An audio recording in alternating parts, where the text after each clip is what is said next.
Assalamualaikum warahmatullahi wabarakatuh.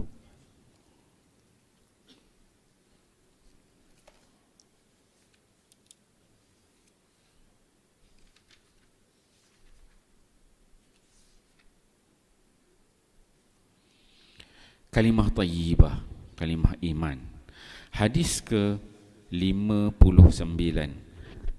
An Anas radhiyallahu anhu qala qala Rasulullah sallallahu alaihi wasallam dakhaltul jannata fara'aitu fi 'arida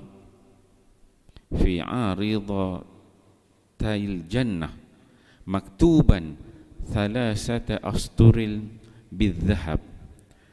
As-satrul al-awwal la ilaha illallah Muhammadun Rasulullah. Was-satrul tsani ma qaddamna wajadna wa ma akalna rabihna wa ma khallafna khasirna. Was-satrul tsalits ummatun muznibatun wa rabbun ghafur. Rawahu Rafi'i wa Ibnu Najjar wa huwa hadis sahih Al-Jami' As-Saghir. Sayyidina Anas radhiyallahu anhu meriwayatkan bahawa Rasulullah sallallahu alaihi wasallam bersabda, aku telah memasuki syurga dan melihat di kedua-dua tepinya ada 3 baris yang tertulis dengan tinta emas. Baris yang pertama, la ilaha illallah Muhammadur Rasulullah. Baris yang kedua, ma qaddamna wajadna wa ma akalna rabihna wa ma khallafna khasirna. Apa-apa yang kami telah hantar, yakni ke akhirat dalam bentuk sedekah dan lain-lain, maka kami telah mendapat pahalanya. Apa-apa yang kami telah makan di dunia, maka kami telah dapat mengambil faedah daripadanya, dan apa-apa yang kami telah tinggalkan, maka kami telah rugi. Baris ketiga, ummatun muznibatun wa rabbun ghafur. Umat berdosa sedangkan Tuhan Maha Pengampun. Rafi'i Ibn Najjar Jami' As-Saghir. Alhamdulillah, tuan-tuan, pagi ini kita membaca satu hadis Nabi sallallahu alaihi wasallam. Hadis di bawah tajuk kalimah tayyibah, kalimah iman, iaitu kalimah la ilaha illallah. Hadis ini diriwayatkan oleh Anas. Anas ini kita dah perkenalkan siapakah dia Anas. Orang kanan Nabi sallallahu alaihi wasallam yang banyak berkhidmat dengan Nabi, walaupun dia masih kecil lagi, yang Nabi berikan keizinan pada dia untuk masuk keluar rumah Nabi sallallahu alaihi wasallam. Hadis ini kata Anas. Anas menceritakan bahawa Nabi sallallahu alaihi wasallam bersabda. Nabi berkata dakhaltul jannah. Nabi ni dia kata aku telah masuk syurga katanya. Maksudnya kita tak pernah masuk syurga, tapi yang nama Nabi sallallahu alaihi wasallam ni, Nabi ni dah pernah masuk syurga. Kita kalau masuk syurga tak nak keluar, kan? Tapi Nabi ni dia dah pernah masuk syurga, dah tengok dah bagaimana sebenarnya kehidupan di akhirat itu. Banyaklah kisah-kisah Isra Mi'raj yang masuk syurga, Nabi masuk, dan ada hadis-hadis yang lain. Jadi Nabi ni dia duduk dekat dunia sama dengan kita. Satu ketika dahulu, ketika mana dia berada di dunia, dia pernah masuk syurga. Kita ni tak pernah masuk syurga, mimpi masuk syurga pun tak ada, tak tahu pun syurga tu macam mana. Dalam hadis lain Nabi sebut syurga itu mala ainun ra'at wala uzunun samiat wala khatar ala, apa yang mata kita tak pernah pandang, telinga tak pernah dengar, dan juga yang tak pernah terlintas dalam hati. Itulah dia benda yang ada dalam syurga. Maksudnya tak boleh kita nak gambarkan. Maka Nabi dah masuk dalam syurga Allah, dan Nabi menceritakan kepada para sahabat, fara'aitu fi 'aridatiyal jannah. Aku nampak, kata Nabi sallallahu alaihi wasallam, bila aku masuk syurga tu, dekat nak masuk pintu syurga tu, tepi tiang masuk syurga itu aku nampak maktuban salathah astur, tertulis ada 3 baris bidhahab. 1 baris pertama, baris kedua, baris 3. Ada 3 baris tulisan dengan tulisan emas. Jadi Nabi sallallahu alaihi wasallam nak masuk syurga pun itu dia nampak tepi tu.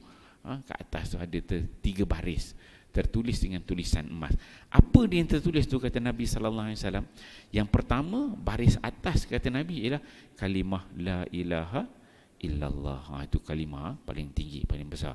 Kalimah tauhid, kalimah thayyibah. Kalimah la ilaha illallah. Nabi dia nampak, dia baca. Nabi nak masuk dah ada dah nama dia nampak kat atas tu. La ilaha illallah, tiada Tuhan melainkan Allah. Muhammad itu Rasulullah.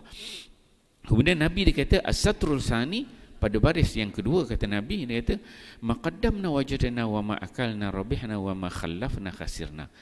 Apa yang telah kita sedekah, kita infak kan, maka kita akan dapat keuntungannya. Itu sesuatu benda amalan dah kita buat, maksudnya nak masuk syurga Allah ni, nak masuk pintu syurga Allah ni, kan? Jadi maksudnya sesuatu amalan yang kita buat kebaikan, yang itu wajadna, kita dah dapat dah dia. Kita sedekah, duit kita sedekah, keluar masuk tabung, pagi-pagi pergi surau, pahala tu kita dah dapat kan. Kita solat subuh tu, kelebihan dah dapat. Solat sunat rawatib, kita dah dapat. Apa-apa kebaikan yang kita buat, maqaddamna wajadna, yang dah lepas kita buat tu, bentuk amalan tu kita dapat, kata dia.